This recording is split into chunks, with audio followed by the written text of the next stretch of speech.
One extra. BBC Radio, one extra. Big up to Mr. Jam. Don't forget you can catch him on your radio tomorrow from 7 o'clock right here on One Extra.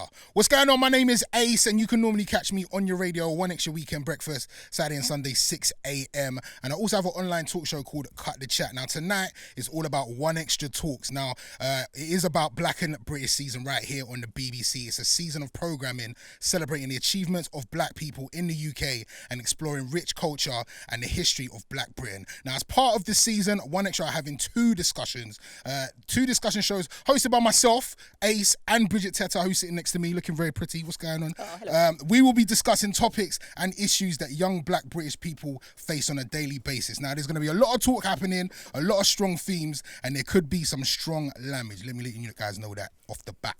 So as Ace was saying, I'm Bridget Teta. I'm a BBC journalist and a presenter. I've been making programmes exploring Black British culture for a number of years, but we'll get to more on that a bit later. Very soon we're going to be delving into Seanie B's documentary Black is a Dirty Word, which explored social and employment and identity issues. He also followed the Black Lives Matter UK movement, and we want to open up our talk with this very subject. Does Black Lives Matter in the UK? We want to have an open forum to talk about the issues that you care about, growing up in the UK in 2016, how Black people are being represented in the media, and whether or not we need to have a Black History Month.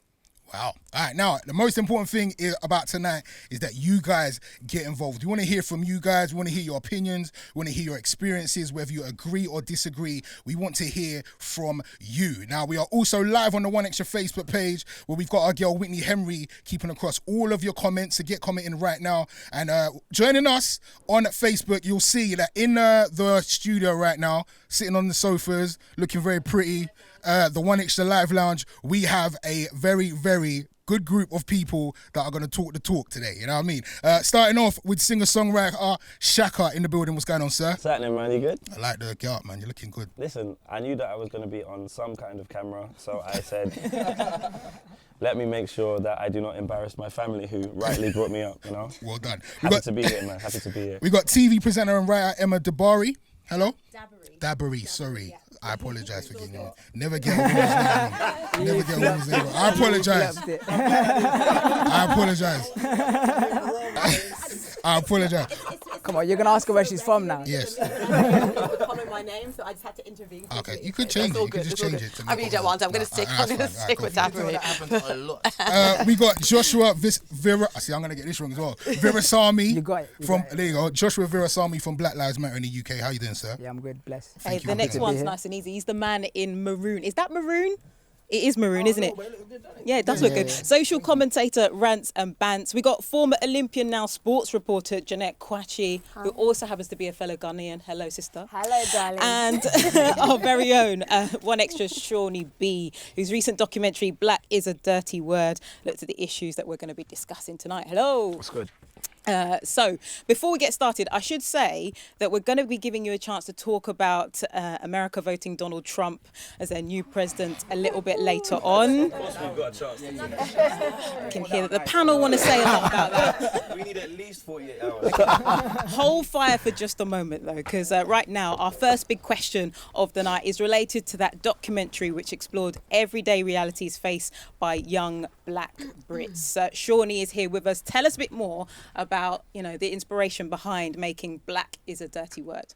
Well, it all kind of started off last year around this kind of time, where I was booked for a New Year's Eve event with Ace at Cameos in Bournemouth, and then I saw the Facebook video go up of these guys getting turned away. Now, the first thing I wanted to do was do the whole Twitter finger thing and start chatting, but I thought, no, let me just sit back, see what I go on and all the rest of it. And then when I saw the comments from Cameo's nightclub, and it's a club that I always had good dialogue with, I'm sure that Ace could agree as well, it was just very poor. And I just thought, something, that could be me, that could be Ace, that could be my son in years to come. And then when I said, you know what, I'm not going to do this, just the public response from it, for standing up against it. And the only way that I can kind of equate that is when you put something up on Facebook and you can see the likes rising up. Like, unfortunately, when my mum died, I remember getting like 400-500 likes on it. I got the equivalent for this. So that kind of told me that this touched people, and that kind of just kicked off the whole like snowball effect. So we should be clear that you decided not to play. I was in my bed on New Year's Eve, turned down good money.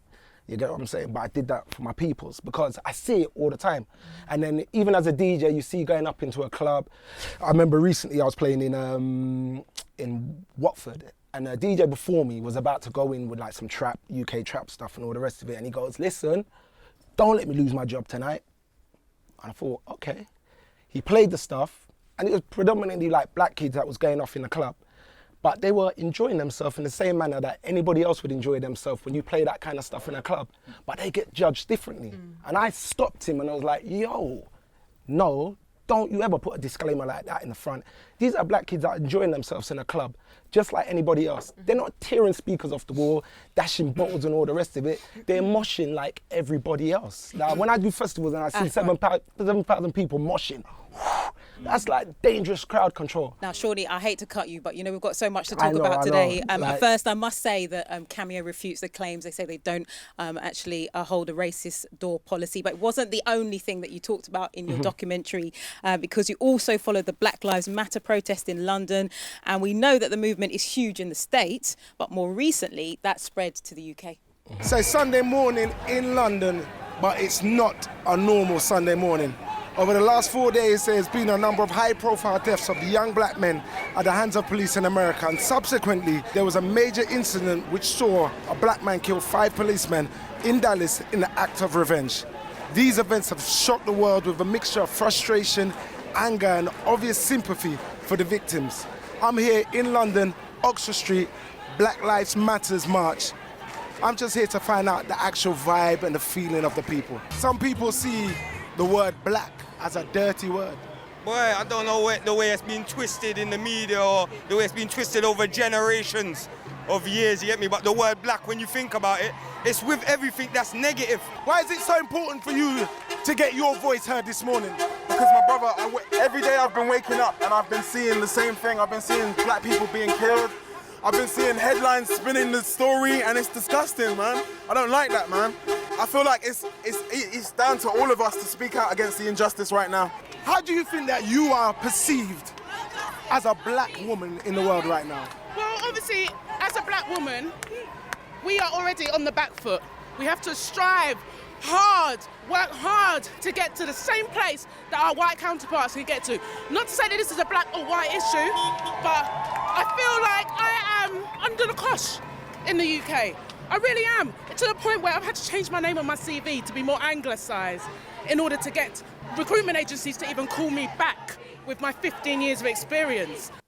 There you go, some very powerful stuff there. That was a piece of Seanie B's documentary, Black is a Dirty Word, which you can check out on the Radio iPlayer app and also on the One Extra website, bbc.co.uk/OneExtra. And that leads us to our first question. Does the Black Lives Matter movement matter in the UK? You guys, we want you guys to get involved. Don't forget you can text us 88111, tweet us at One Extra using the hashtag One Extra Talks, and we're on Facebook Live. Leave your comments, talk to us, talk to each other. So we know that the Black Lives Matter movement started in the US as a hashtag after the shooting of 17-year-old Trayvon Martin. Police brutality towards black people captured on camera caused the movement to spread across America and then eventually to the UK. Perhaps what you might not know so much is that actually it's a huge movement now in the UK with Black Lives Matter movement here. We've got Joshua Virasami with us. Josh, just explain how it all came about. So basically it's a bunch of campaigners who have been campaigning for a long time, some of them for decades, over deaths in custody.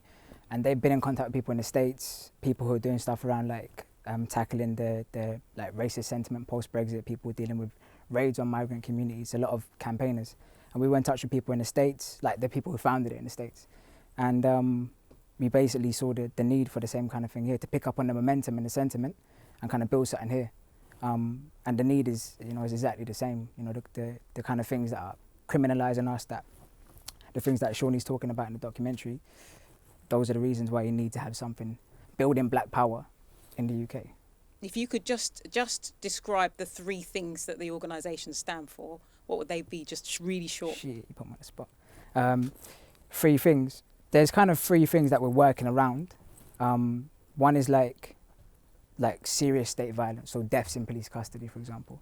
There's a march that we go to every year, which is the families of people who've been killed in police custody. It's a lot of families. A lot of people don't know about how many families have lost people here. And every year we go, and this year we went, and there's new families. And that's the saddest Number thing. 2? Number 2 is migration. A lot of the problems that migrants are facing here, trying to come into the country, the kind of stereotypes that are being built up in the media. The 3rd thing is everyday racism. So educational settings, why are black boys 3 times more likely to be permanently excluded from school? Why are women twice as likely to be unemployed than their white counterparts? These kind of things that happen in every day. Why am I getting turned away from clubs? Why am I getting stop and search so much? Them kind of things. So, Shawnee, you was down at the march. Like, what was the vibe like down there for anybody that didn't go? I think the thing that caught me the most was that everybody was unified. And I think one of the most beautiful things is when you see black people all in one space together, and it's like one mission that we're on. And then some of the things that I heard, like the last clip that we just heard there, I think there was a piece that was missing off at the end of that. If you listen to the doc that you're here, she ends her statement with saying, "I'm scared." And when she said that, it really moved me. And I had to ask her, what are you scared for? Is it like violence or? She's like, no, it's like I'm scared to talk up how I honestly feel, and then the repercussions that come with it, because you are putting yourself in a position where it's like a black power kind of thing then as such, you know what I'm saying? Like, even with this doc, I kind of faced the same kind of thing. People asking me, why are you doing this for? Like, you're putting yourself in the firing line. And I think when you hear that kind of stuff, it pushes you further to say, you know what, well then, let me put myself in the firing line then. Like, what was the most surprising thing you found out during making the doc? You know what, nothing can surprise me, Ace. Really? I'll be honest with you, I've lived this life for a long time. And when you've lived it from day 0, everything I heard, I can understand and get. So it doesn't surprise me. I'm sure everybody here would say it doesn't surprise me. And have we heard it before? We've heard it a million times before as well. You get what I'm saying? So there's nothing to surprise me. I suppose it was like, I just had a great feeling to be able to put it and package it together in that kind of manner and put it out there on a big platform like this. The marches are happening here in the UK. Emma, I want to ask you this one. But do you think that people actually know why they're on the streets and why they're marching? I know you've been along to some of these things. Did people actually know, or are they just there? So first of all, I want to say that I think, is there the need for this in the UK? There's the need for something globally, because it's as though there is a global genocide on black people.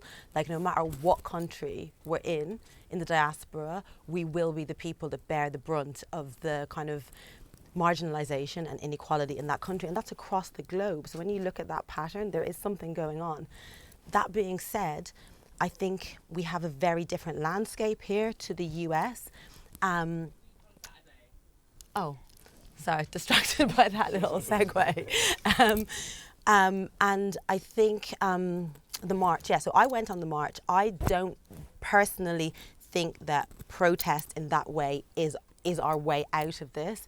When you look at the protests of the 1960s and the height of the civil rights movement, those really, really powerful, iconic protests, they didn't really create like a significant shift, because look where we are now. Look, we still need Black Lives Matter. You still have black people being killed in extrajudicial killings on the streets of the US. But I went along to that one because I actually just felt in that instance I just needed to be surrounded by black people. Is this really as serious as what is going on in the US? So I don't think you can just transport what's happening in the US and say, yes, it's the same context here. It's different. There are issues with police brutality here, of course, and you're in touch with all of these families who have experienced this, and I'm in no way trying to take away from that. I also know people who've suffered at the hands of that as well. But the police here aren't armed in the same way that the police in the States are. I think we have huge issues here in terms of race, obviously, but I don't know that police brutality is our main issue in the way it is in the States. Let me put that straight back to Josh, because there is a valid point there that, you know, I actually work in an area called Berkshire, which is where Heathrow is, one of your protests where, you know, many people couldn't get on their flights. But they couldn't get on their flights. Many people were angry. They couldn't, you know, drive through the area. They didn't have a clue as to what Black Lives Matter UK was all about, or why you were doing it. So why did we do it? So was there any point to it? Yeah, is it effective? Is it yeah, working? those kind of things. I mean, for one, so for the airport that was shut down, I mean, you got to hit people's capital sometimes to make them understand that things need to change. And you know, the second thing we did, that cost somebody 10 to 30 million pounds. The first thing we did, that got attention, national attention, you know, like international attention, and people suddenly realised, and lots of people in the States were like, rah, like it's actually what changed though? It nothing got attention, but what nothing changed? changes overnight. What you do is you build a popular culture, and it taps into the mainstream. It's the reason why we're here on the BBC right now. It's the reason why loads of artists are incorporating it into their music. You're changing the culture. You build a kind of attitude, which is like rebellious, and that this is not an overnight thing. It's going to be taking time, but definitely something's, you know, the tides are turning. Before we move on, Jeanette, I just want to bring you in on here, because you strapped up your new baby, indeed, and brought your husband and went on down to one of these protests. So why? We decided to go in the morning, actually, and we were just so moved with what was going on in the States. We just thought, right, very similar to what Emma said, we want to get down there, let's just see what people are saying. And the march was crazy. We had people stopping us as a family in the street to take pictures. And I found that quite fascinating, that they saw this black couple with a brand new baby that had come down, they're taking photos. And I thought, okay, we're not here to be photographed, but I can see the importance of this nuclear setup and what people really want in this country for black people. And I found that quite fascinating. We marched for a bit, the baby started crying, so we cut it short. But it was important for us to be there. And, you know, it's those pictures and those memories that we'll show our son when he's older and say, this is what's important, and this is what, you know, kicked off a drive to potentially and hopefully get to where we are at that time. Can I just say, with social media, that's how we all probably heard about Black Lives Matter. And I think the beauty of Instagram, Twitter in situations like this is it creates a smaller world. So it doesn't matter where you are in the world. There should be Black Lives Matter marches in Europe, Black Lives Matter marches in Australia, even in Africa, because it's a movement. And I feel we didn't have this in the 60s because we didn't have social media. So it would have taken time for counterparts over in the UK to know what was going on in America. But immediately as it happens, it's up on TV straight away. So we can react to it straight away and show our support for what's going on in America straight away. What the question that I'm like very curious to kind of like see, I don't know if we can answer it, but just to think about is, so people seem to equate publicity and attention with things changing, but I think what's particularly horrific about this moment is, yes, we can record this, we can disseminate across the world, and yet it still continues and nothing changes. So it's actually like we're living in a dystopian horror film where we're like recording our own deaths. And how much of that is because we're becoming desensitized to it? The social media that we see that is constant, it's so rapid, it's always changing. It's normal to us now. How much of it is down to that? And how much of it is actually down to the kind of mentality that the millennials have, being one of a sort of a generational culture who isn't as active as we once used to be, quote unquote, in the 60s and the 70s. I think a lot of millennials are politically active. And I'm not saying that they're not, I'm just saying. I think you posed like a really, really pertinent question at the end of the documentary where you said black people, like, sorry if I slightly misquote you, but it was along the lines of black people can't really tell the truth because they always have to be concerned about how that's affecting other people and other people's feelings, but nobody thinks about our feelings.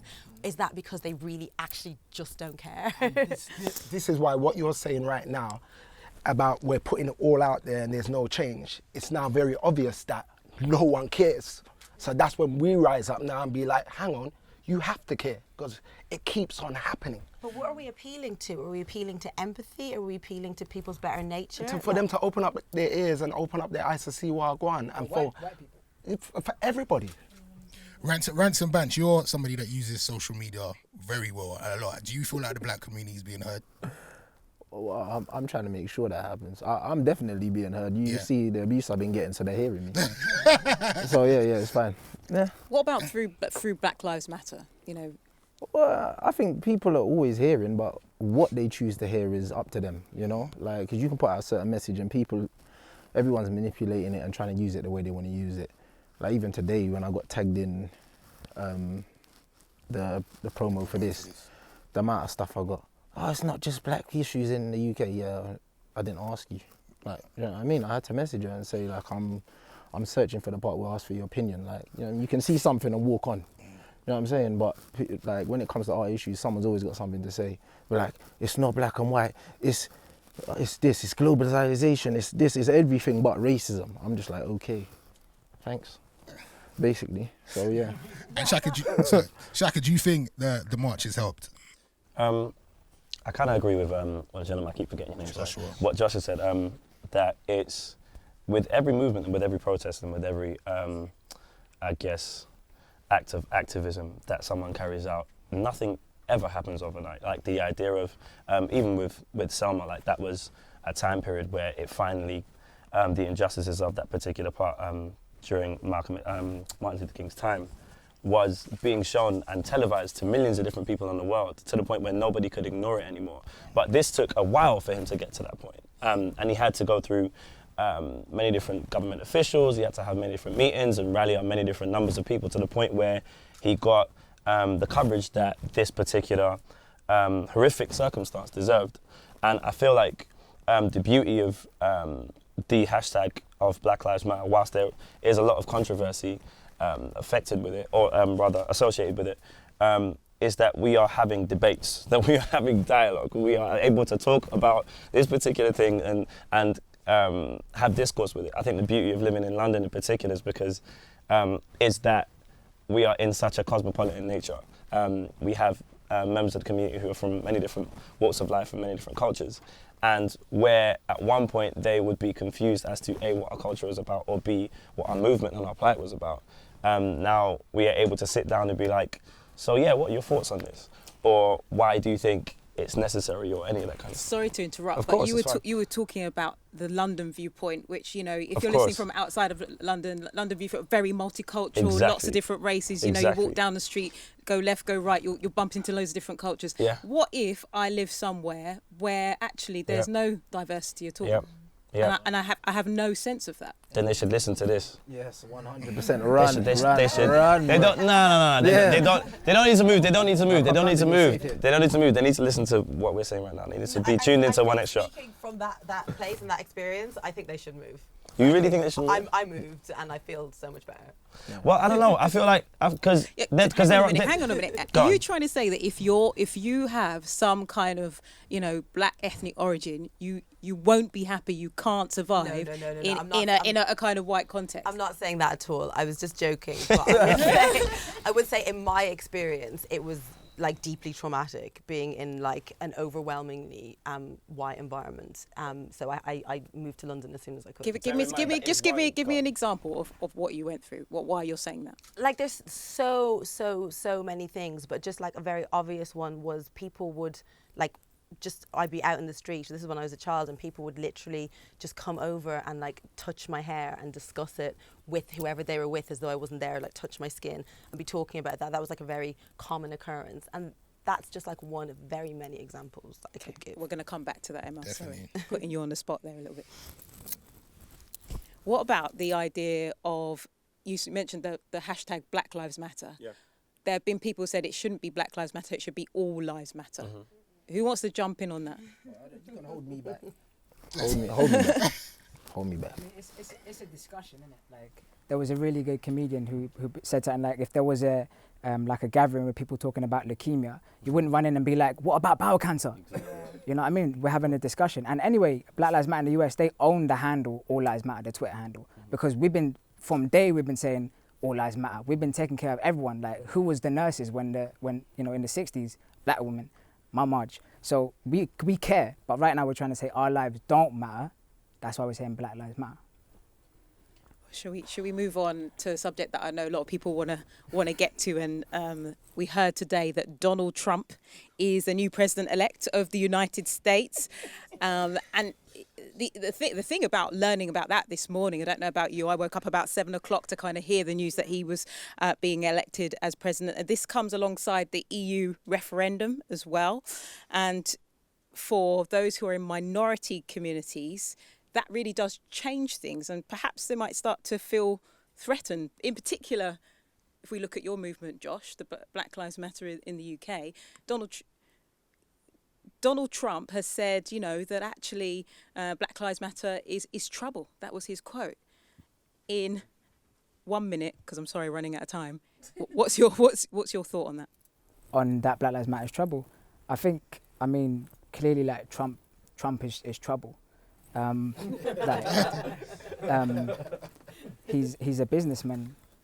He's not a politician, and he's a fascist, and not a person who appreciates equal rights. Like we're a problem in so much as like we're gonna be stopping his advance of building walls to put people out, and because we care about life, and he doesn't care about life, we're a problem to him. Like how Black Panthers were a problem to other politicians of the time. I should just say that there were at least 12% of black voters actually voted for Trump. So there were black voters who completely disagreed with what you had to say on that one. Absolutely. Okay, so let's find out what other people are saying. Tell us what they're saying on Facebook, Twitter and text. We got Tremaine on Facebook that says Black Lives Matter should be everywhere. We need schooling systems to teach black history and make Africans proud. We got Claire on Twitter that says refreshing to hear everyday acts of racism acknowledged and discussed by UK Black Lives Matter on hashtag One Extra Talks. So often ignored and denied hashtag Black and British. Sophie on Facebook says, I love hearing about coming together as a human race, but we have to get support from our white peers, accepting that we are not seen as equal yet. What did the panel think about that? Amen. I had a rant about that on Snapchat today. Yeah, today. What did you say? I can't say exactly how. But basically, these guys are the ones with the power at the end of the day. When they start to say things, people listen. When we say stuff, in America, you get shot. Here, you get whatever. But the bottom line is, if you're not racist, then when you see injustice, why don't you say anything? There's so many white people, they'll sit down on a bus, watch a black person get racially abused, say nothing, then go home and say, oh, you never guessed what I saw on the bus, it was so horrible. But you were there and you didn't say anything. But a lot of that is down to British culture and what people are educated with when they're younger. We were speaking about it just before we came on air, and there's this whole thing about there should be black history taught in schools, the curriculum should focus on black history, but they're not going to do that because the way that British black history has been brought about, the British are ashamed of it, and that's the reality. So it is down to us as individuals to make sure that we teach our young people what that history is. So for me, somebody getting abused on the bus and the white person going back and saying nothing is because they just don't know how to handle that. Yep, exactly. But if they're younger and they're brought up around it, they have an understanding of what black British history is, as a white person, you then have an empathy for that, and then you can move forward with that, and it normalises everything. We've got to move on, haven't we? Yes, we're going to get to black history now. Now, after the next song, we're going to be asking, have you ever experienced being one of very few black people in your school, college, university, or workplace? Did you feel pressured to represent your whole community? And don't forget, we want to hear from you guys. Keep them comments coming in. So loads of ways to get in touch. You can text us 88111. You can tweet us at 1Extra using the hashtag 1ExtraTalk. And we're on Facebook Live as well. Don't forget, you can talk to us and talk to each other. You are listening to 1Extra Talks, part of the Black and British season right here on 1Extra. Myself, Ace, and Bridget Teta, we are talking the talk today, man. We got loads of things to discuss for the next hour. Now, another part of Seanie B's documentary, Black is a Dirty Word, which you should go and check out. Make sure you go check that out. Was to deal with being a minority in your workplace. Now, here's a clip of Alex Boateng, who's at A&R at Universal Music, talking about working in the music industry and being the only black guy in the office. In terms of being a minority and a black man in music, when I first entered, because when I first got involved in music as a DJ and around artists in my corner of East London, large majority of the people were a minority. I automatically assumed at the business end of it would be the same, and was like massively surprised when I first came into a label and there weren't any people that looked like me at this proper business end. Obviously DJs and promoters and people around my area and the live side of things came from the same culture, but then you got to major record labels and people that were selling the music and the managers and stuff, and a lot of them weren't black, which I first found really strange. The thing is, it's weird because you kind of, sometimes you benefit from being one of the few people that understand culture in the building, because people come to you, like people ask me, there'll be like a record that's in a pop lane and they want a remix that appeals to urban people, and they'll automatically come to me, you must know it, you're the black guy, which is funny. And in a sense, I suppose that's a bit of a positive, because like you can be someone who has a certain area of expertise, but at the same time it does come with its frustrations when you're trying to explain why certain things are important, or people assume the wrong thing, or title things or describe things in the wrong way. So that's Alex Boateng. But what about you? Have you ever experienced being one of the very few black people in your school, college, university or work? And did you feel pressured to represent your whole community? I'm going to turn my attention to Emma, because we touched on this just a little bit earlier. You grew up in Ireland, and just describe that. What was that like for you? Well, it was like, so I moved to Ireland from Atlanta when I was 5, and Atlanta is a very, very black city. So I went from a world where everybody was black, and I lived with my Nigerian extended family, to just going to Ireland in the 80s, which was extremely white. And funnily enough, in Atlanta, I'd never thought about race or blackness, but when I got to Ireland, I became aware in no uncertain terms that I was black. And it not under good circumstances, basically. And then that was just like, basically, I always felt as soon as I finished school, I was gonna leave, because it was just, I think it's things that people who are from London, who've grown up in London, and also even when I reflect on what happened to me and the experiences I had, and try and put it in the context of my life now, it almost doesn't seem true. It seems like it's something from 200 years ago or something. Give me an experience that stays with you that you felt was really difficult. So the N-word as a very regular experience, but it was also more kind of more insidious stuff. I turned up for work experience, obviously for my accent. The man that I'd been speaking to on the phone at an Irish paper thought that I was just going to be a normal Irish person, and I turned up and he was just like, "Oh, you're Emma," and I was just like, "Yeah," and he was just like, "Can you read in English, because that's a requirement of the job?" And those type of things were just very, very common. Or friends' parents being like, "Oh, I don't think it's a good idea to go to Emma's house because we don't know what happens there." And things that are culturally acceptable for someone like Emma aren't acceptable for someone. Wow. People are literally gasping in the room with some of the things you're saying. Is this current? Is this something you believe still happening now? So I didn't really go back to Ireland very much for a long time, but I have been going back recently for work. And Ireland's quite interesting at the moment because it just had the equality bill for same-sex marriage and stuff passed. And there does actually seem to be a mood in Ireland at the moment to kind of reflect on equality and reflect on some of these issues that are very significant there. That being said, there are some black people there now, which there weren't when I was growing up. There's a kind of a very significant minority, but they're still present. And I know black Irish people now, and they tell me similar-ish things are still happening. Rants, you spent some time in Ireland. Yeah. Was your experience similar to Emma? I was near the border though, so I tasted both sides, innit? South of the border is a bit where she was. You know what I'm saying? I went to buy food and left without my food. You know what I'm saying? But it's just long. I was just in a queue, and then you just get people talking to you, and they're not saying nice things, and it's like, okay, you know what? I'm not hungry. Wow. You know what I'm saying? It's just yeah, it's all right, man. I'd rather just snack on life and leave. Right. That's it. So yeah, basically, but north of the border was cool for me. I didn't have a problem. They looked after me where I was. Yeah, man. I was a novelty there. To be fair, I milked it, mate. Okay. Yeah, I enjoyed it. They try and touch your hair? No, hell no. They didn't try and touch my hair. They just wanted to be around me. They thought I was cool. Okay. Do you know what I'm saying? It's different. So. I think it's different when you're a child. Yeah. People were kind of I don't think they liked me. I was 18. But they just wanted to be around me. They thought I was cool.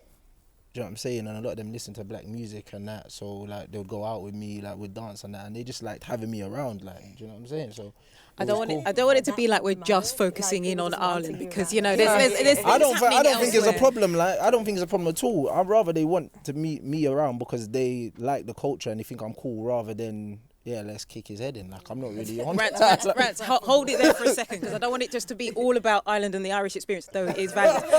I'm turning my attention to Shakka now, and let's talk music, because we heard from Alex Boating earlier, and he was talking about his experience in A&R. Yeah. What's your experience as a musician? As a musician, I mean, like I say, I came from born and raised in Notting Hill, and it's, in terms of the race that's there, it's kind of like a bag of Skittles or a box of celebrations. Like, when I grew up in primary school, we didn't really notice Border Hen as the immigrant. We just knew that Farzad was good at football and Shakka was dope at singing. And we didn't really see the colours. We just saw their, their skills and how cool they were, and who got picked for the play and who got picked to, be the striker for this team. And it kind of rang true throughout the whole time period of my life. I feel like the only time in which I experienced like a time where I fully, where it dawned on me that I was different from a majority of different people was when I attended music school, because the music school that I attended was attended by majority of white kids who came from affluent families. And so they were confused when I was 13, when I was gassing about Dizzy's album dropping, and when I was bringing like mixed CDs of Slimzy and Wiley, and they were like, what's this guy on about? But it was never like, I never felt like it was a pressure to be like, that where I felt like I was a spokesperson for my race or my culture. It just felt like, yo, you're missing out on life without listening or knowing about what I know about. You know what I mean? But did anyone ever try and stereotype you? Yeah, all the time. There were definitely times where I would be expected to know about something based on my race, or I'll be expected to know about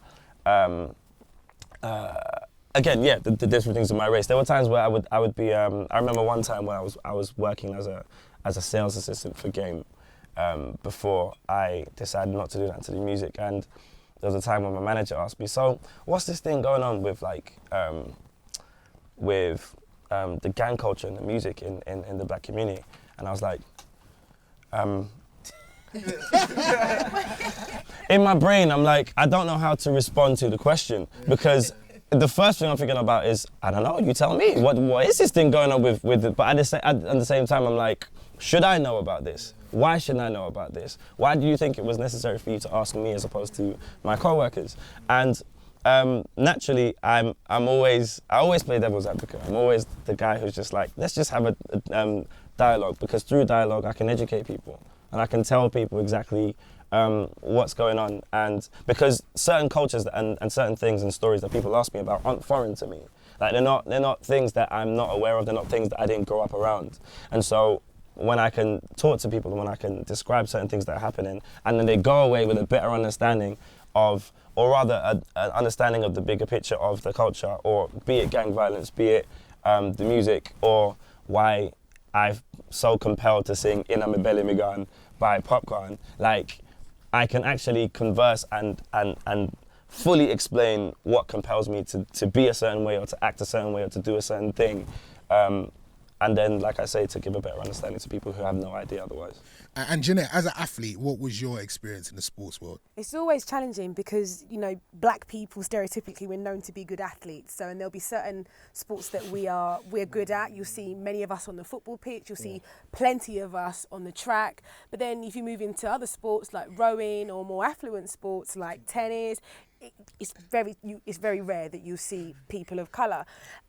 I grew up fast. I trained hard, and all my predominantly my teammates were black, and I'm a sprinter. We're known as being fast. What was very interesting is that when I retired and I moved into sports journalism, I then became the only black person in a press conference talking to a football manager. I then became the only black woman, at a championships interviewing people in the mix zone. So all of a sudden, my experience of actually competing versus being the media side, it flipped on its head. And we've just recently wrapped a conference called the D Word. It was a diversity conference in sports media. And what was quite interesting about that were the figures. I can count on one hand the amount of black female sports journalists that are in this country. I know all of them. And that is insane. Black female sports journalists across print and broadcast, and I've got all their numbers in my phone. So now that for me is saying something. And we speak about why aren't more black people coming through to the business end of things, and it's a challenge. Bridget, you sit there as a black journalist, there is a struggle, but when you move into the sports industry, I suppose it's more striking because there are so many of us on the field of play. So that all of a sudden it changes things. And there is a lot of work to be done. And there are a lot of challenges that we need to overcome. But at the same time, where does it start? Why can't I speak to the 7-year-old girl and say to her, actually, yeah, you can be a sports journalist, you can be a football coach, you can be a sports exec. And I think that's How do you take that leap, though? How do you say to someone that actually they can take the leap into senior management? I'm thinking about football, where they have had kind of positive positive discrimination as part of the interview process. So every time they interview for a manager's post, they've got to see a black candidate. Is it something like that, or is it something else? So in football, what you're talking about is the Rooney Rule, where every single post that is advertised, a black person has to be interviewed. You don't have to employ that black person, but what it does do is expose that person to you. And you may think, oh, okay, never seen this before. But the problem we have, Brigitte, is that at the top level, at exec level, at board level, there are hardly any people of colour, and that's male or female. So what that does is encourages a mindset, a group thinking of all the middle-aged white men who don't actually know what's going on the lower down that you go, and that becomes a massive challenge. I have a younger sister and she goes to Cambridge University, and we grew up on a council estate. I'm not going to give you the sob story, but she managed to go from a comprehensive school, straight A student. She's at Cambridge, she's studying history, she's the only black girl on her course. Of course she is, okay? But at the same time, how does she then understand that her imagery and how powerful that is for the younger grassroots people that are looking up and saying, actually, you know what? I can do it. So it works both ways. Do you work at grassroots? Do you work at board level? And somehow it seeps down, it seeps up, and then that's where you combat the problem, because more people are seeing the imagery in the right places, and that's where we have to kind of tackle it. So you have the Rooney Rule, but at the same time, you're right, it's how do you get people in there? Can I say something quickly about that in academia as well? Because obviously I'm involved in academia, and academia is pretty much devoid of black women. I think there's something like 13 black female professors in the whole of the UK, and some of them are not even ethnically black, they're politically black, if you're familiar with that term. So it's not of African descent. So I don't even know how many are actually of African descent. So that takes the figure down again. But yeah, at the same time, you have sociology, there's so much discourse about black people in the academy, but very few black people actually teaching those courses. So I think it's then kind of unsettling often when there's a black student present in the room, because people can't so comfortably talk about black people and black social issues and stuff when they're actually confronted by a real live black student in the room. So that can also be a challenge, I think. If you talk to my sister, and she'll tell you when she turned up to Cambridge last year, she will say that she was so excited to be there. But I cried. I was pregnant, very hormonal, but I cried so much when she got in. And when she turned up, she said that she was unpacking her stuff, she was banging out her Stormzy, she was feeling herself, and then she thought, rah, where am I? Let me turn that down a little bit. All of a sudden, she thought, let me just be aware of my surroundings. And I felt a little bit sad for her, because that's how she is. That's the phrase that she uses. Let me be aware of my surroundings. And I just thought, you know what, Chelsea, you shouldn't have to be. But unfortunately, we're not there yet. We're working towards it. We're not there yet. And like you say, it's about normalising it and making sure that picture, that image of her in that place with her gown on, with her degree, is something that is normal. My son will see that and say, Auntie Chelsea went to Cambridge and it was fine. That would never be normal. So just taking that point on, then, is it actually important to go and represent your community, and to be exactly who you want to be? I'm frustrated just by that right now, because I've worked in places where I've walked into work, and because of the way that I'm dressed, I'm the carnival guy, innit? Just by the top that I'm wearing, or the jeans, the way that the jeans are fitted, and look at the talent that I bring to the workplace. Don't look at the way I'm dressed. If there's no dress code, then you don't need to look at that. So I tapped out from that from early. I knew that I had to employ myself and say, you know what, I'm doing my own thing. But what I think right now is that everybody else is celebrating our black beauty, except for us. Because if we celebrate that too much, it's like, tone it down a little piece. We look at what's going on TV right now, Honey G, come on now. You get what I'm saying? That's been celebrated in such a manner. Just the stereotypes of rappers, black rappers, this, that, the other, whatever, boom, boom, boom. But then if you rewind a few years ago, I remember when, and I don't really sit down and watch X Factor, but I just remember when Misha B won one of the vote-offs or whatever, and she did that and then they slewed her. Fully. Gun fingers, this, that, the other, boom, boom, boom, boom. what it is, Honey G, with the same, that's where it's come from, street culture. And the street culture right now is our culture. So I want to celebrate that and know, say, yo, my people have spread this across the world like a virus, like from little places that we've come from. What the culture that is out there right now is street, what is street culture is the culture that we're born and growing every day. I can't tap out of that kind of culture. Go, when my mum was alive, we spoke like that in the yard. Like, you get what I'm saying? It's not, I ain't got a tap out mechanism. We could keep talking, and we certainly will, but there are lots of people having their say online as well. Ace, what's going on? Yes, loads of people getting involved in regards to being the lone like black person in your work or your uni or your college or whatever. The lone black person. Shout out to Anusha on Twitter. Says, in classes I got attacked for presenting views on the black community in most classes at university, college and middle school.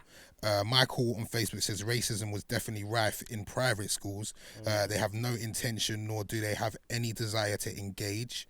Michael on Facebook says, working in corporate London and attending private school, I was the only representative for the black community. I definitely felt the pressure. And Jay on Twitter says, I grew up in a predominantly white school for years and constantly had comments like, you must know Jamal, he's black. I'm pretty sure a lot of us have had them ones. Oh my gosh. That actually happened. Did any of these comments surprise you guys? I'm the go-to dancehall guy right now, fam. You want a dancehall feature? Let's call Shawnee. It sounds like a dancehall record. Let's call Shawnee. Like, for real? Right. Give Shawnee a job then, how about that? And let me go and get all those dancehall guys and put them on for you. You get what I'm saying? That's what it is right now. Keep them coming in, man. Keep them comments coming in. 88111. Tweet us at 1extra. Use the hashtag 1extratalk. And don't forget, keep Whitney busy on Facebook. Keep them comments coming and keep watching us on Facebook Live. Well, I'll tell you what. Let me put another question out there. All right. I want you to think of one of the worst things someone who's not black has asked you about being black. Everyone, big sigh. I'm just going in straight to Shawnee. Do you know what? For me, it's easy. Whenever madness goes down and you talk up and they look at you and it goes, for real? Does it really happen like that? Yes, it does. I'm tired of people thinking that we're moaning about nothing because I haven't got all these guys' numbers to be able to say, you know something, let's all say that this is what happened today. We've all got our own little different experiences. I'm tired of people looking at me and say, does that really happen? Like, is that for real? Is that really true? Even probably now, us speaking, there's probably a million odd people thinking, that could never really happen for real. It does. I think maybe I've got that face where people don't really bring that to me. Maybe I've just got that kind of aura. But I will tell you of one incident where I was sat down as part of an office Christmas dinner, and it was around the time when England they drew Trinidad in one of the World Cup groups, and everybody got a bit loose, everybody had a drink, and I'm not saying it's a disclaimer, but one of the workers actually turned around when the group was announced and said, at least we'll beat the N-word. No. And I was sat at the table and everybody looked at me. It was literally record scratch. Everybody looked at me and I said, okay, that's my cue. I said, I think I'll be going now. And my boss at the time was absolutely mortified. He walked me to my car and we spoke about everything but that incident. Wow. Because he was absolutely astonished and ashamed. So not necessarily. Why do you think he was ashamed though? Well, because he was so embarrassed. I just thought, wow, here we are. But was he? He wasn't the person who made the comment. He didn't make the comment, but he was ashamed. He was horrified. He was absolutely horrified, and it just made me think. That's what you're saying when you're just there in your environment, and you didn't even think about me sat there as a young black woman, and you just said it, and I thought, wow, okay. What are you saying when I'm not there? Yeah. What are you saying? Golden. The fact that they had the bravery to say that, you know that just rolls off. Josh, I know you're trying to get in there. No. There's one that I know a lot of people are going to relate to that I've been asked by so many people, and these days are just duppy people when they ask me about it. But the worst example of it, I'll give you the worst example of it, but this happens regularly. The worst example was I'm pulling out at the petrol station, and then a police car just bolts in and blocks me from getting out of the petrol station. And then he comes out, he opens his door, he pushes my door with his arm, like, yo, you're going to break my door. He's like, I don't care. Comes out, he searches me, he finds some money in my pocket. He asks me what I get asked at nightclubs all the time. What I get asked by feds all the time, do you sell drugs? Every time I get that, it's like, are you out of your mind? Like, this money's because I'm working. Or why are you going to come to me in the club and, like, that form of profiling, that. Well, the figures on that, they're really stark. Like, if you're in England and Wales, you're 4 times more likely to be stopped and searched. And I don't know if some of you saw the recent investigation by, the politician's name has gone out of my head, but there's now some new policies which are brought in where police are all being retrained. Is retraining one of the ways to stop that? Is that the thing? You can't retrain a mindset. You can't retrain a mindset. And I've had issues with the police with this before, where I've complained, and the police officer that I complained to said, I can't tell you if those police are racist or not unless I get into their minds, because they're just going to deny it. And it's a mindset. You can't retrain a mindset. If they want to be like that, that's just the way they're going to be. And also, institutions don't exist in a vacuum. Like, it's not just like one institution is just randomly racist. It's because that reflects the views in society, and we're seeing increasingly how prevalent those views are with Brexit, with what's just happened in the States. So these different institutions, they just reflect what's happening in society. Like, number one, like, if you listen to Seanie B's doc, like, why they're not letting you into the club? Because they think you're dangerous, because they think you're a criminal. Like, that's the number one thing attached to being black, is being a criminal. Like, so that's why we're hyper-criminalised, that's why we're stopped. That's why we're filling up prison. Because with the bearing that in mind, then, do you think that you almost have to have 2 personas as a black person? I think so. If you're having a conversation, you better not raise your voice or raise your hand. Especially, by all means, I think that you have to be palatable. You have to be palatable. Give me an example of making yourself palatable. Oh my goodness. Right. One or many? Okay, we could go on. The morning routine or the evening routine? You know, just from the way it. Applying for a job, for example, okay, how you speak to your friends, for example, like, you and I are going to have a conversation and, you know, we'll kick it, we'll give Ghanaian references, we'll be cultural with it. I can't do that with my boss. Do you know what I mean? Like, he's not going to get it. So all of a sudden, Jeanette has got to switch. I've got to switch. What you're doing there? That's what you got to stop, the gesturing. Because when you do that as a black person, and it's, people think that's and they don't like that. They're thinking, okay, why is she using her hands? What's all this about? And I say this all the time. Me and my husband speak about it all the time. I see black men, you're either sexy or you're a threat. You sit in one of those boxes. And I say that all the time to him. My husband, he's sexy, yeah? And I say, you sexy, you can stay over there. But for the next man there, you're a threat. Nobody wants to talk to you. Even if you're a threat because of your intellect, they do not want to talk to you because they're scared of you. So it's how do you change that persona? And that's tough. That's really, really hard. It's hard to read. And why should we have to do it? And that's the problem. We shouldn't have to do it. I feel like, because I reiterate, I come from a part of West London that, again, is like a bag of Skittles, where you have the many different cultures and races and stuff. And the beauty of that was, when we did talk and when we did go and play football and when we did go to each other's houses to play Street Fighter and that, it was through osmosis we discovered what our cultures were like, what was okay and what was not okay to say to each other, etc., etc., etc. Be it me going to a friend Frank's house whose friends are predominantly white, or going to my friend Philmont's house who's from Eritrean descent. We'd be playing exactly the same computer games, but there would be things that we wouldn't say or we would say, or topics that we would bring up that are a lot more common in certain circumstances. But I feel like we know more of that now because we have that dialogue.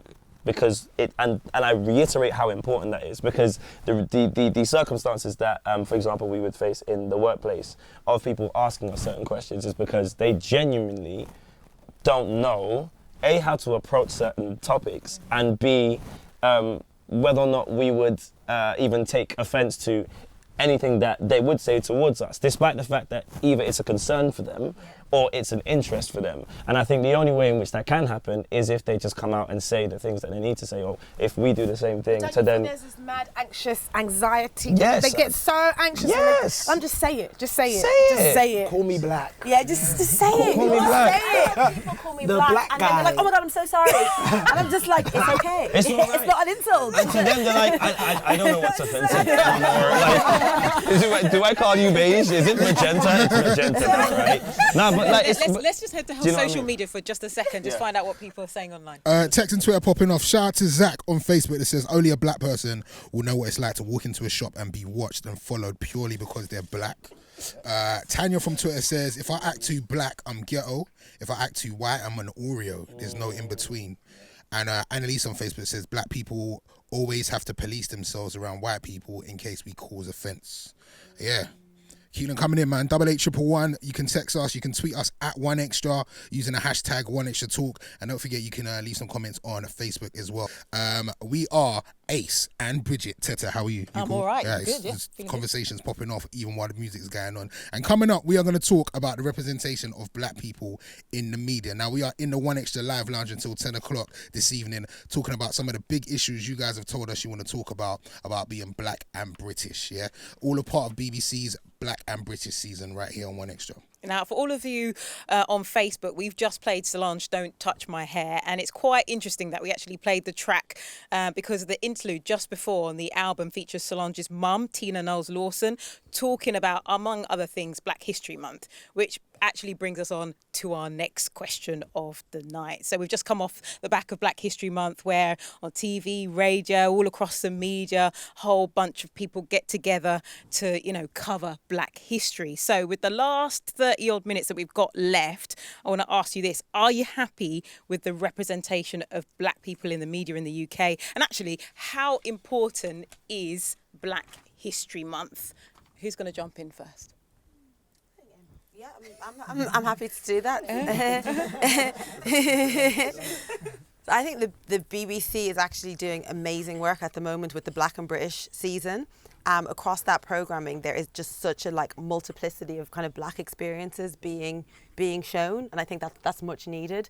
In terms of Black History Month, no, I think it's deeply problematic. I don't think we can get rid of it yet, but what we need to work towards trying to achieve is just integrating the black story into British history, because black history isn't some little kind of add-on that gets covered in a month. It's actually part of the story of Britain. There's been a black presence here, documented for almost 2,000 years. They found the remains of a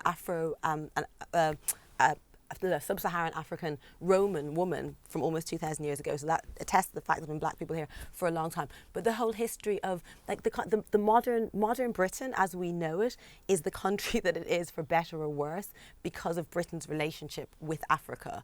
It's a central part of the British story. So Emma, they're definitely believing we're doing black history perhaps should be seen as a different way as opposed to just 1 month. We do want to hear from you as well. So I just want to say to all you guys who are listening in on Facebook Live, on the 1Extra website, get in touch. You can text us at 88111. You can tweet us at 1Extra using the hashtag as well. Talk to us, talk to each other, and let's keep hearing from you on this as well. So who have we got here? We should just tell everyone who we've got. We should tell everyone. If you've just tuned in, we got singer-songwriter Shakka. Mobile Award winner, well done, bro. Congratulations, by the way. Thank you. We got TV presenter Emma Dabiri. Dabiri. Oh man!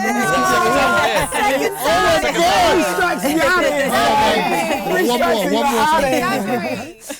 more. Joshua Virasami from Black Lives Matter in the UK. We got social commentator Rants and Bants, former Olympian Jeanette Kwakye, and Seanie B from 1Extra. I put the Grammy on it as well. Grammy Award winning.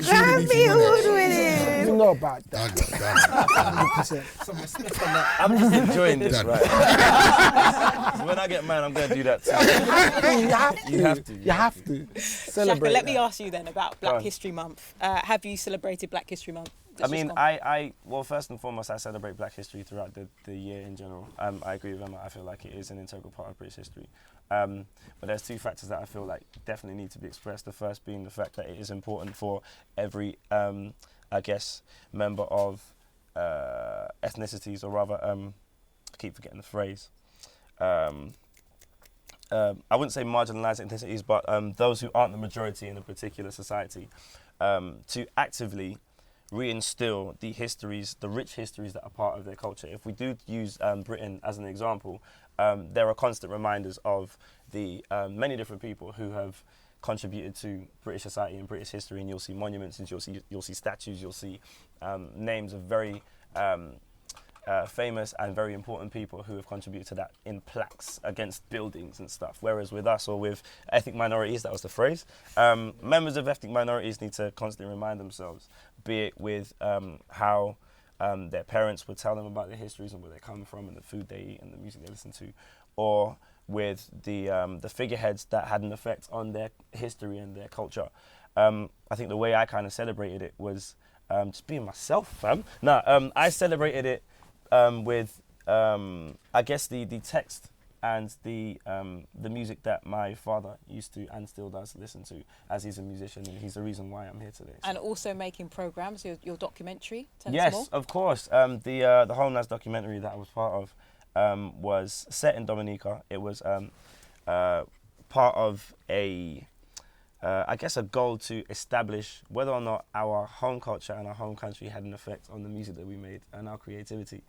So I went to Dominica, to the Caribbean, and not only did I guess, connect with the Caribbean culture that was there and the carnival that was there and to take part in the carnival, but I also went to visit the tribe leaders of the Kalinago tribe, which was the indigenous people who were there before the time period of colonization and the slave trade.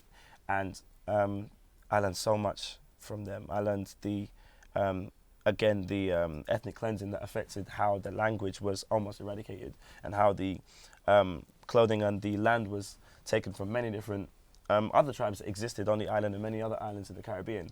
And yeah, like it was sort of like a humbling feeling, and also had so many factors and so many questions that were left unanswered in my brain. Some of them including the idea of what our current culture is, whether or not this disconnect with the ancestral history that I have is a bad thing, or whether or not it's a thing that just means that we have to, I guess, go and search more and go and find out more about my particular history, and whether or not it just means I have to recreate something new in the same way that we have the grime scene, in the same way that we have the new culture that we have today, where it's almost like a massive melting pot of many different people coming together to create something new, you know. Shawnee, how important is it for people to go back to their homeland?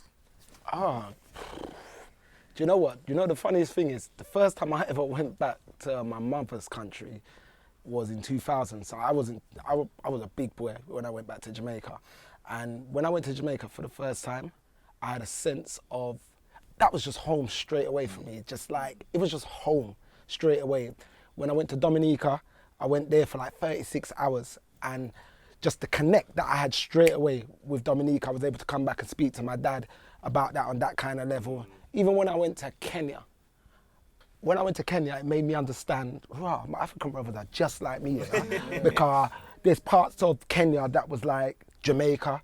It was just the accent was different, but the attitude was the same. So I think if you're not in touch with yourself and you don't know where, you feel a little bit misguided as well, I think it's mega important to go home and to go and see your people. When you go back there, are you a Brit or are you a Jamaican? Or like... I'm a jamdom in England, in Jamaica, in Dominica, in Africa. Wherever I go, I see myself as a jamdom first. I should just explain, because I'm from Ghanaian background. If I go back to Ghana, they will call me Bruni, which basically means English girl.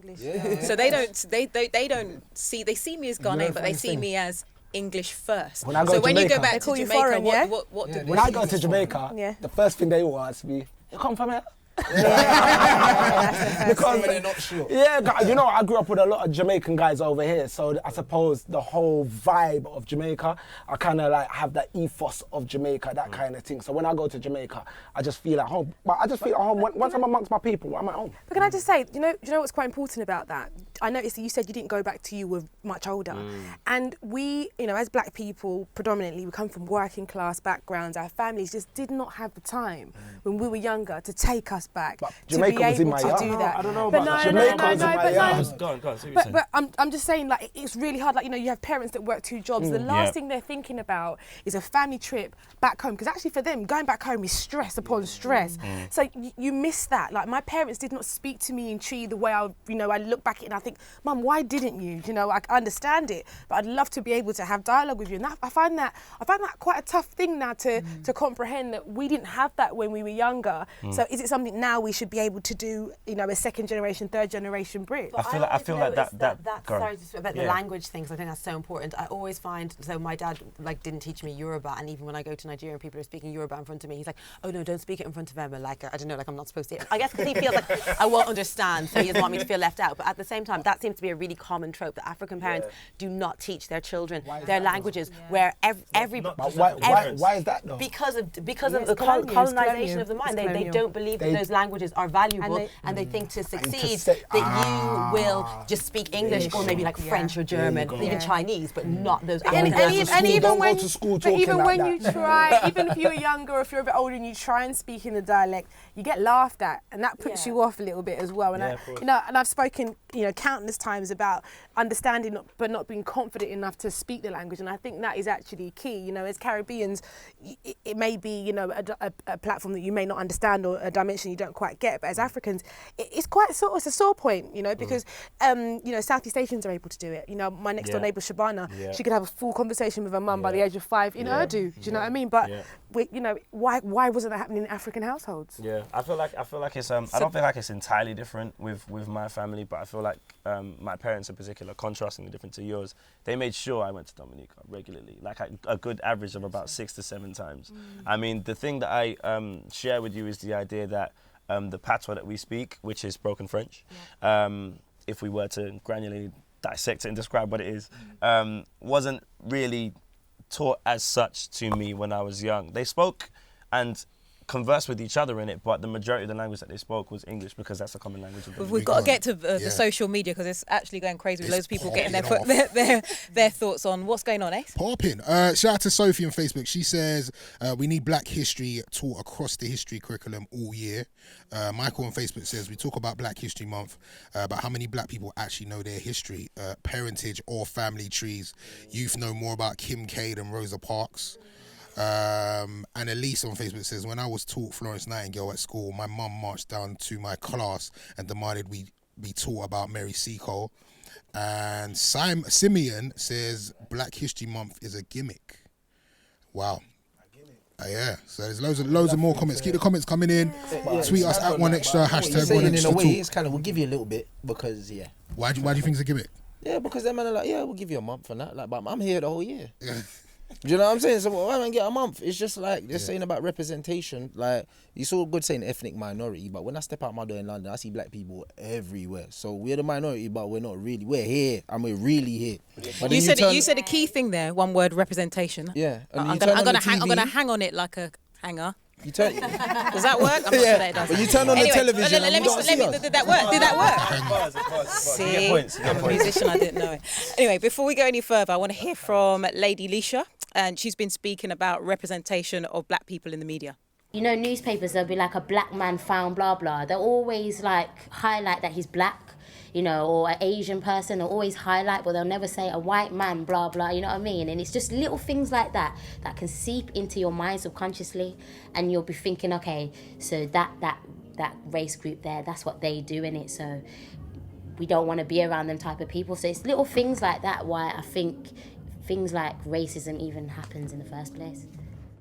So I interrupted you, Rants, about the representation of Black people in the media. So just tell me what you think is your main problem with it. I think it's just the media. In any aspect, when you think of it, like, we're from inner city London. If you anywhere in between zones 1 to 5 Black people everywhere. When I think about East London, I think of Dizzy, Wiley and that. Then you turn on EastEnders and you got Gus and just Gus. You know what I'm saying? Gus on his own. Like, Gus even have family and that. And then his brother came and then dead. Like, no Black people in East London anymore, apparently. Do you know what I mean? And it's just like, wherever you look, we're not represented on British television like we're not here, and we're fully here. Do you know what I'm saying? And when we are represented, you see man running down the road with a shotgun. Like, do you know what I'm saying? And it's just like, bro, like, that's mad. That's mad to me. Why do you need to show that? That goes back to the point earlier, isn't it? Who's in charge? Who are the producers? Who sits on the board of directors? Who are the commissioners? And that's important. You know, I think you've got to look at broadcasting networks, for example, like Channel 4, who commission all of their output. and they've got a diversity charter, and they say to production companies, we won't give you this commission unless you can show us what you're doing for diversity. And that's key, because if you've got the people behind the camera that are making decisions that are people of colour, then what you will see in front of you is going to be very different. And I think that's very important in media, you know, and how we're portrayed. I think the other important point that we forget in 2016 is the definition of media and modern day media, because in 2003 to 2016 we've seen like the uprising of Instagram, Snapchat, Facebook, MySpace, whichever social network that exists now. We now own the media, which means we now have a responsibility to then represent what is a true representation of whichever culture that we come from or whichever art form that we're trying to represent. And I use art form as a strong term to describe just anything that we put on that platform. We have to remember that we don't own those platforms. I think that's really crucial. We Yeah. have a Thing, but level of access that we never had before, but we don't own them. So Of course. I definitely agree with that. I definitely agree with that point. But one thing I do have to say is that the way in which we are able to upload ourselves with no middleman, with no outlet, with no without a commissioner, for example, it essentially means that we are able to cultivate a scene or a culture with ease and with our counterparts, and knowing that it's coming directly from us, as opposed to, and when I say us, I don't necessarily just mean the black culture. I'm talking about any particular diaspora or community which feel like they need to be shown to the masses, to the world. You know what I mean? So I feel like we need to take that into consideration, because now there are a lot of different people who aren't watching television, who aren't listening to radio, but they are on YouTube and they are on their phones, and that is media for them. Absolutely. And that's how they consume the rest of the world. That's how they have an understanding of current affairs, be it Black Lives Matter, be it Donald Trump, be it Hillary, be it whoever, you know. And because of that, I feel like we need to like look at it in not an entirely different way, but definitely look at it in a way that and say like, yo, like if I'm uploading this, then what does that say about me and where I come from and who I am? And sometimes because my Instagram is so black and my Twitter is so black, I actually forget that there's not like much black representation on mainstream platforms, because the platforms that I'm engaging with are extremely... Of course, your ecosystem's entirely different now. Do you know what I mean? I think we get lulled into a false sense of security thinking about like how much reach we have in our niches in the social media, because at the end of the day, like none of us would have been able to swing Brexit. Like that was papers, you know what I mean? And papers, they do millions. Right. And the papers are run by a few, you know, like very rich white men. 1%. Yeah, exactly. And and they represent us really well, I think, you know, like they choose their things, you know, hoodies and whatever. They they know how to swing things very well. They know, you know, how to cast in even in this house of power. Like they have exactly their agenda, and it's pretty fixed, and it's been that way for decades. You know, like they shift how they do it, but the same narrative. What about moving away from newspapers, moving away from online, and talking more a bit about what Jeanette touched on? You know, TV and film. And the representation there. If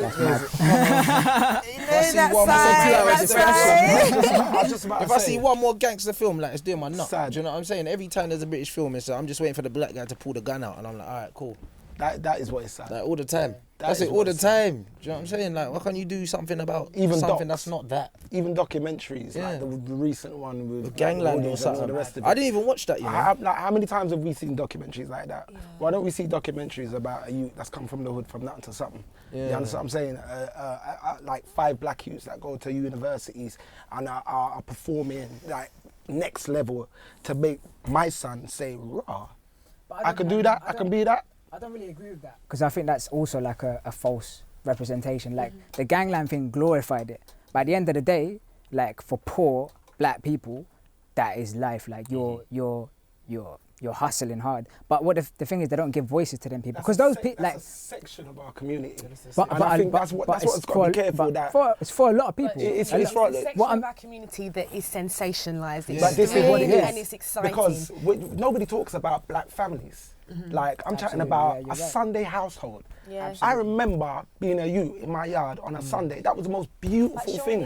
I would have loved to see that on That's TV. interesting never to see that you, on it's TV. interesting to me, but it's not interesting to Jill in the middle of England, and that's the reality we're dealing with. You've got It used to be when broadcast Desmond was Jill. on. Yeah, but then, I was gonna use that. no, which was, and it's funny, I watched an episode just 2 days ago, but unfortunately where we are with the broadcasters, it's No money. problem. I It's remember money, no capital, problem. we spoke about it. Like, you can't put that show on, and advertisers are going to be like, okay, why am I going to put my advertising on this show, on this station, when that show's playing? Who's going to watch it? Unless it breaks records. Right, unless it causes, and this is what I'm saying. Then maybe we need It's to this- start turning down jobs. Right, well. Maybe we need to start looking at the thing and saying, you know something, maybe I don't want to be part of that. Maybe I don't Because want to be Gus. I can tell you know them straight, after I cancelled my New Year's Eve gig, one of the brothers stepped up and took the booking. You get what I'm saying? So like, maybe we need to, we can only hit people, make people understand if we start talking out loudly. And the only way that you can do that is through the work that we all do and telling them, you know what, actually, I don't need your money, you know? So when we were talking about representation and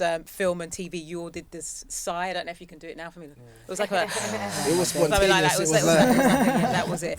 What are they saying, though, on social media? CC on Facebook says, the media just show us what they want. Without social media, we would never get to see any positive stuff. Sure. We've also got a comment here that says, as much as we want representation, the guys who really own the mainstream media probably don't want to tackle our issues because they don't care.